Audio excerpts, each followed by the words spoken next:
2020년 9월 20일 중고등부 예배를 시작하겠습니다. 다 같이 사도신경 하시겠습니다. 나는 전능하신 아버지 하나님 천지의 창조주를 믿습니다. 나는 그의 유일하신 아들 우리 주 예수 그리스도를 믿습니다. 그는 성령으로 잉태되어 동정녀 마리아에게서 나시고 본디오 빌라도에게 고난을 받아 십자가에 못 박혀 죽으시고 장사된 지 사흘 만에 죽은 자 가운데서 다시 살아나셨으며 하늘에 오르시어 전능하신 아버지 하나님 우편에 앉아 계시다가 거기로부터 살아있는 자와 죽은 자를 심판하러 오십니다. 나는 성령을 믿으며 거룩한 공교회와 성도의 교제와 죄를 용서받는 것과 몸의 부활과 영생을 믿습니다. 아멘. 오늘 찬양은 하나님의 세계, 같이 찬양하도록 하겠습니다.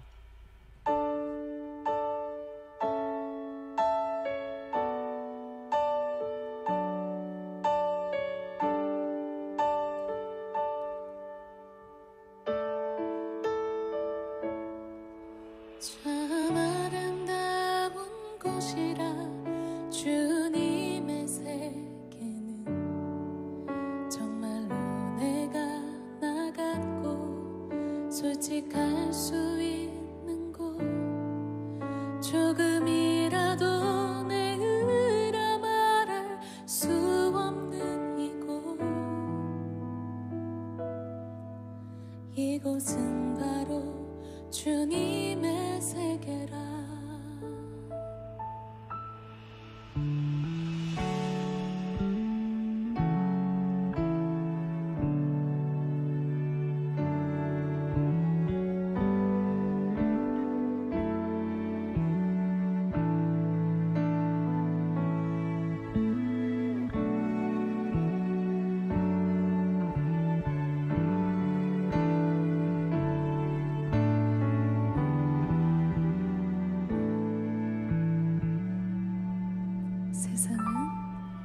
세상은 항상 말하네 그 길이 아니라고.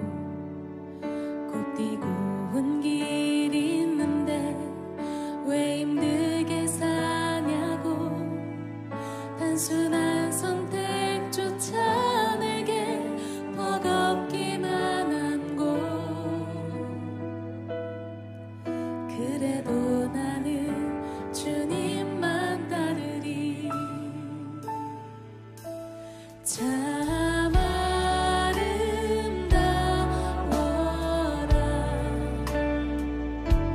주님의 세계는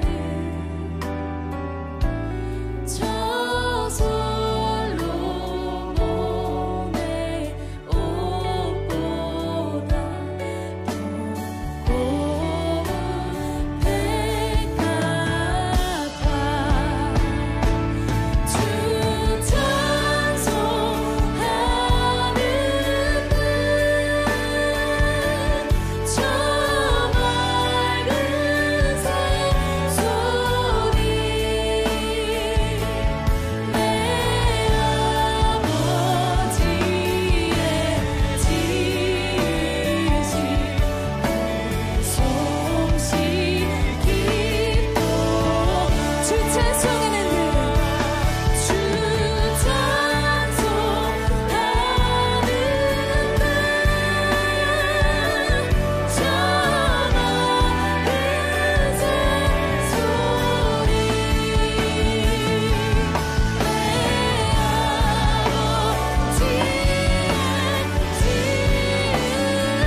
우리에게 주시는 하나님의 말씀은 열왕기상 12장 16절부터 20절까지의 말씀입니다.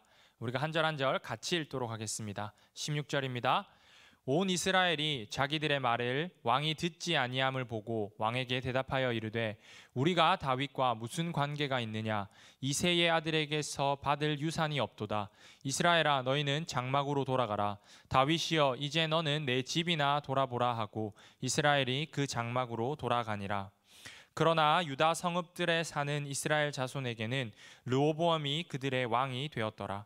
르호보암 왕이 역군의 감독 아도람을 보냈더니 온 이스라엘이 그를 돌로 쳐 죽인지라.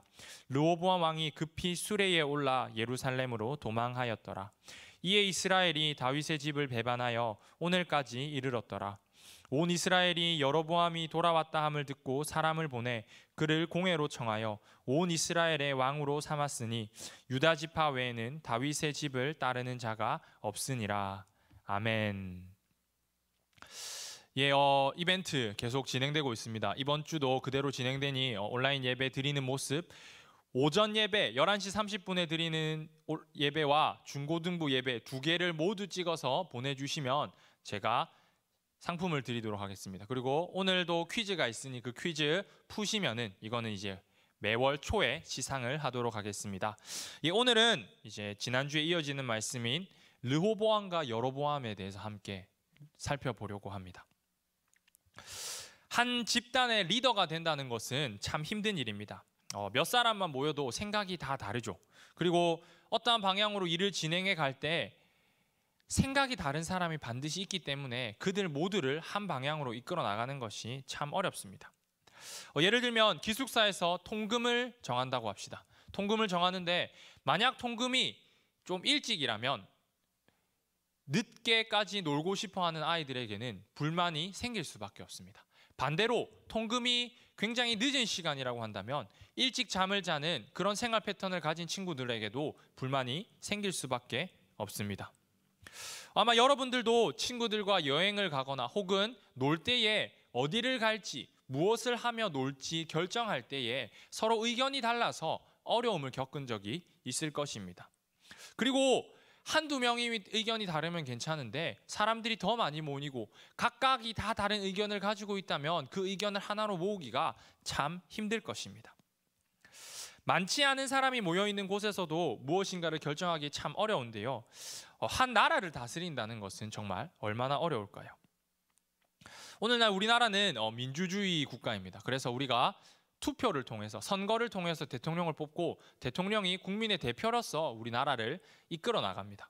그런데 옛날에는 대부분의 나라들이 왕이 나라를 다스렸죠. 우리가 왕이라는 신분을 생각하면 굉장히 좋게 느껴집니다. 자기가 할 수 있는 아무 때로 해도 되고 자기가 이제 원하는 거 모두 다 할 수 있는 그런 신분이 왕이라고 생각하는데 현실적으로 본다면 이 왕이라는 자리가 참 힘든 자리였습니다. 왜냐하면 이 자리가 스트레스를 엄청나게 받는 자리였는데요. 정말 역사 속에서 자기 마음대로 했던 왕들은 대부분 폭군이라고 기록하고 있어요. 오히려 대부분의 왕들이 어마어마한 업무량에 치여 살았어요. 생각을 한번 해보세요. 우리나라 조선만 해도 인구가 약 한 1,000만 명에서 2,000만 명 사이 정도가 되었다고 생각을 해봅시다. 그러면 왕이 하는 말에 의해서 그 1,000만 명, 2,000만 명의 생활이 달라지게 되는 거예요. 그러니까 아무리 신경을 안 쓴다고 할지라도 그 스트레스가 엄청날 수밖에 없었죠. 뿐만 아니라 신하들이 자기들의 이익을 위해서 이래야 됩니다, 저래야 됩니다 얘기를 하니까 그 과정이 얼마나 힘이 들었겠습니까? 그리고 왕들이 겪는 스트레스 중에 가장 큰 스트레스 중 하나는 자신의 선대왕, 즉 자신의 보통의 경우에 아버지겠죠. 아버지가 너무나 위대한 왕이었을 경우에 그 아들이 왕이 되었을 때 받는 스트레스가 정말 어마어마했습니다. 아버지는 너무나 많은 일을 이뤄냈는데 자기는 하는 게 아무것도 없다고 생각을 해보세요. 그러면 신하들뿐만 아니라 백성들 그리고 주변에서 오만 사람들이 자기의 욕을 하는 것을 듣게 되었을 것입니다. 오늘 말씀에서는 이 르호보암이라는 왕이 등장을 합니다. 이 르호보암은 누구냐면 솔로몬 왕의 아들이었어요. 솔로몬이 나이가 들어서 솔로몬이 죽게 되고 이제 그 다음 솔로몬의 아들인 르호보암이 이스라엘의 왕이 되었습니다. 그런데 이 르호보암은 부담감이 있었나 봐요. 내가 아버지만큼 위대한 왕이 되어야 되는데, 내가 아버지보다 더 위대한 일을 해야 되는데 라는 부담감이 있었어요. 그런데 그 부담감이 조금 잘못된 방향으로 나타나게 됩니다. 아버지만큼 유명해지고 위대해지기 위해서 이 르호보암이 정책을 펼치는데, 그 정책이 뭐였냐면 돈을 우리나라가 많이 부하게 되는, 돈이 많아지도록 하는 그런 정책을 펴기로 했습니다. 돈을 어떻게 하면 벌 수 있을까요? 왕이 가장 쉽게 돈을 벌 수 있는 방법은 장사를 해도 될 것이고 무역을 해도 될 것이고 여러 가지 방법이 있겠죠. 새로운 기술을 개발한다든지. 그런데 왕이 할 수 있는 방법 중에 가장 쉽게 돈을 벌 수 있는 방법은 세금을 많이 걷는 것이었어요. 그래서 이 르호보암이 온 이스라엘에 세금을 굉장히 무겁게 부여합니다. 갑자기 세금이 많이 부여되니까 국민들이 굉장히 불만을 가지기 시작했죠. 불평불만을 가지기 시작했고, 그것을 백성들이 얘기를 했어요. 왕에게. 우리가 왜 갑자기 이렇게 세금을 많이 내느냐, 그러지 마라. 그런데 르호보암은 백성들이 그런 불평불만을 가질 때마다 듣지 않고 오히려 더 무거운 세금을 부과했습니다. 그러니 당연히 불평불만이 더 커질 수밖에 없었죠. 우리가 여기서 잠깐 생각해 볼 것이 뭐냐면, 이스라엘이라는 나라가 어떠한 구조를 가지고 있는지 알아볼 필요가 있어요. 이스라엘은 하나의 국가지만, 하나의 민족이지만 조금 더 쪼개서 본다면 12개의 지파로 이루어져 있었어요. 12개의 지파가 하나의 민족을 이루는 그런 구조였던 것이죠. 그리고 이스라엘 백성이 어떤 중요한 결정을 할 때, 이럴 때 보면 제비를 뽑아요. 그런데 그 제비를 뽑을 때 항상 12지파를 대표로 뽑는단 말이에요. 그래서 사울을 왕으로 세울 때도 보면 제비를 뽑는데 그 중에서 베냐민 지파가 뽑혔고, 그 베냐민 지파에서 이제 가문, 그리고 결국 뽑힌 것이 사울이 되는 것이죠. 그것처럼 이 지파라는 것이 이스라엘 백성에게는 굉장히 강하게 작용하고 있었는데요. 르호보암은 솔로몬, 다윗으로 이어지는 이 다윗 왕의 후손들은 유다라는 지파에 속해 있었어요. 그리고 이 나머지 지파들이 이 유다 지파에 반감을 가지기 시작했던 것이죠. 왜? 세금을 많이 부과하니까. 유다 사람들은 당연히 자기들의 지도자니까 따라야 했지만, 나머지 지파들에게 이 르호보암은 솔로몬이나 다윗처럼 나라를 잘 다스릴 때는 자신들의 왕이었는데, 르호보암처럼 잘 다스리지 못할 때는 자신들의 왕이 아닌 것처럼 느껴지기도 했던 거예요. 그래서 이스라엘 12지파들이 이 르호보암에게 반발을 하게 되고 결국 반란이 일어나게 됩니다. 그래서 오늘 보면 이스라엘이 두 개의 나라로 나눠지게 됩니다. 마치 우리나라가 남과 북으로 분단된 것처럼 이들은 자신들의 의사에 의해서 남유다와 북이스라엘로 갈라지게 됩니다. 그리고 이 유다 지파, 다윗과 솔로몬과 르호보암이 속해 있는 유다 지파가 있던 곳이 남쪽이었어요. 그리고 이 남쪽에는 또 다른 하나의 지파가 있었는데 사울 왕이 나왔던 베냐민 지파가 있었어요. 그래서 이 유다와 베냐민 지파는 여전히 르호보암 왕을 섬기고, 나머지 10개 지파는 이 르호보암 왕을 섬기지 않고 자신들만의 왕을 세워서 그들을 섬깁니다. 그게 누구냐면 오늘 성경에 나오는 여로보암이라는 사람이에요. 그래서 사울과 다윗과 솔로몬의 때까지 하나의 왕국이었던 이스라엘 왕국이 남유다와 북이스라엘로 나눠지게 됩니다. 그런데 하나님께서 다윗에게 한 중요한 약속이 한 가지가 있었어요.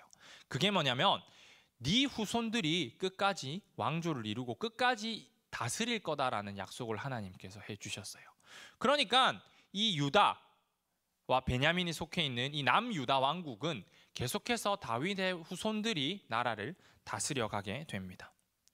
그런데 북이스라엘과 남유다를 살펴보면 남유다는 방금 말씀드린 것처럼 한 왕조가 계속해서 나라를 통치를 해요. 그런데 북이스라엘은 계속해서 왕조가 바뀌게 됩니다. 무려 북이스라엘이 멸망하기까지 200년의 세월이 걸렸는데 그 200년 동안 8번이나 왕조가 바뀌어요. 여기서 이 왕조는 가문이 왕의 구성원이 바뀐다는 소리예요. 어떤 이야기냐면 만약에 제가 첫 번째 왕이 됐습니다. 그러면 제 아들이 두 번째 왕이 되고 제 손자가 세 번째 왕이 되고 제 손자의 아들이 네 번째 왕이 되는 이것이 한 왕조인데, 제가 한 왕조를 시작해서 했는데 저희 아들 때에서 제 아들이 너무 정치를 못해서 나라를 잘 못 다스려서 반란이 일어난 거예요. 그래서 다른 왕이 세워진 거예요. 민혁이가 왕이 되고 민혁이의 아들들이 그 다음 또 왕조가 되는 거예요. 그러니까 이스라엘에서 북이스라엘에는 이런 일이 200년 동안 무려 8번이나 일어났다는 것입니다. 그런데 거기에는 분명한 이유가 있었습니다. 어떤 이유가 있었냐면, 이스라엘이 북이스라엘과 남유다로 이렇게 두 개로 나눠졌을 때 이스라엘 백성에게 굉장히 중요한 장소가 한 군데 있는데, 그것이 어디냐면 솔로몬이 성전을 만들었던 예루살렘이었어요. 이 예루살렘에서 하나님께 예배를 드리는 게 너무 중요했거든요. 그런데 이 예루살렘이 어디 있었냐면 남유다에 있었어요. 그러니까 북이스라엘 백성들이 비록 다른 나라였음에도 불구하고 제사를 드리러는 남유다로 왔던 거예요. 자, 그러니까 북이스라엘의 왕이 된 여로보암이 불안한 거예요. 이 아닌 것 같은데 이러다가 우리 백성들이 다 남유다로 넘어가 버리면 어떡하지? 나도 성전과 같은 곳, 예루살렘 성전과 같은 곳을 만들어야겠다라고 하고는 만드는데, 이 방법이 좀 잘못돼요. 어떻게 하냐면은 이 여로보암이 금송아지를 만들어요. 오랜 옛날 40년 전, 아니 그 한 100몇십 년 전에 모세가 이스라엘 백성을 처음 이끌어내서 시내산에서 하나님과 만날 때 그 아론이 금송아지를 만들었었는데, 그 잘못된 행동을 이 여로보암이 따라한 거예요. 그래서 금송아지 2개를 만들어서 각각 장소에 놔두고는 여기에서 우리가 제사를 드리면 된다라고 한 거죠. 그러니까 하나님께서 우상을 만들어 섬기지 말라고 했는데 그 우상을 만들어 섬기기 시작했던 것이었습니다. 그러니 결국 북이스라엘은 남유다에 비해서 훨씬 빨리 멸망하고 왕조도 계속되는 그런 힘든 일을, 어려움을 계속해서 겪게 됩니다.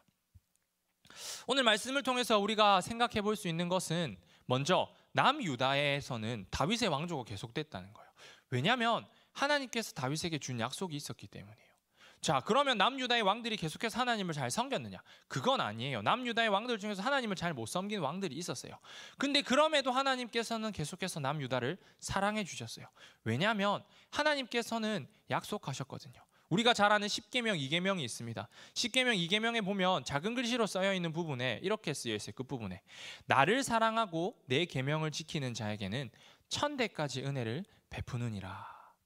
내가 하나님을 사랑하고 하나님의 계명을 잘 지키면 내 자손 1000대까지도 은혜를 받는다는 거예요. 다윗이 하나님을 잘 섬기니까 그의 후손들까지 복을 받았던 것이죠.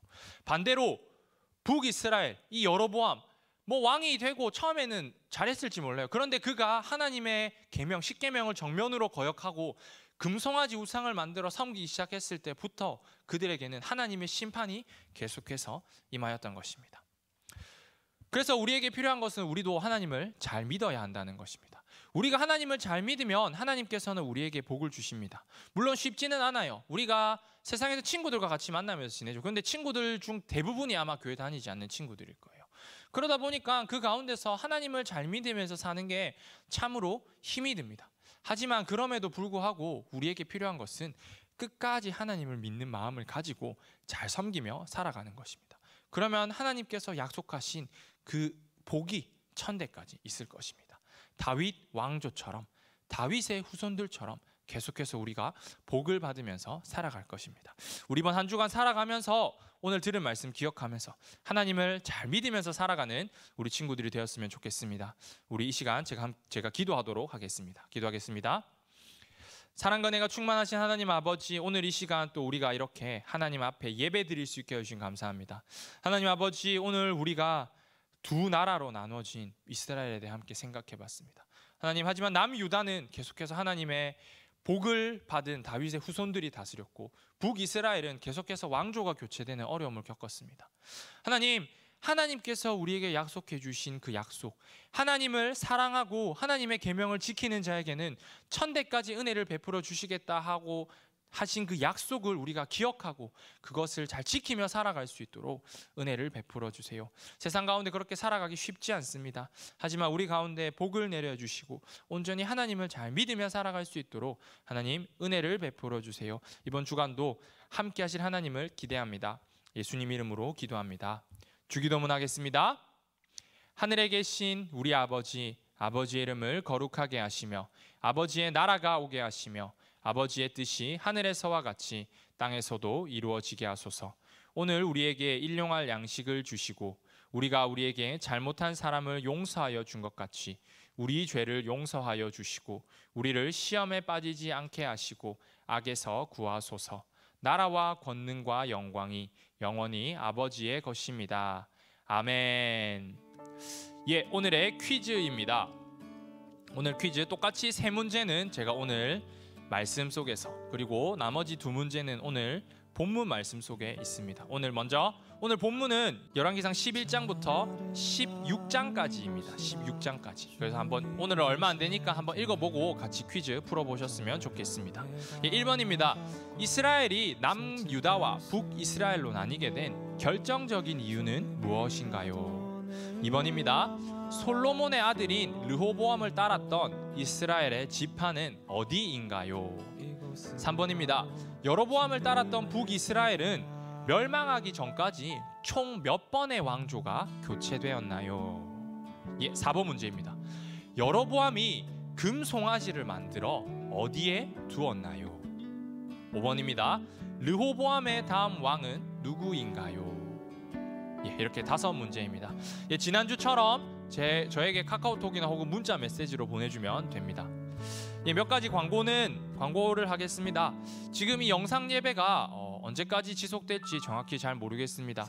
아마 정해지는 대로 제가 각반 선생님들을 통해서 여러분께 알려드리도록 하겠습니다. 우리가 비록 함께 모이지는 못하지만 각자의 자리에서 계속해서 이렇게 예배 잘 드렸으면 좋겠습니다. 참 감사하게도 제가 이렇게 이벤트를 하니까 저희 거의 한 절반에서 3분의 2 가까이 되는 인원들이 저에게 이렇게 카톡도 보내주고 했어요. 그래서 저는 이제 모두가 다 같이 참석했으면 좋겠으니까 이것만 보고 끝나지 말고 같이 이벤트도 참석하고 예배도 열심히 잘 드리는 우리 중고등부 모두가 되었으면 좋겠습니다. 예, 다음 주에도 뵙겠습니다. 안녕.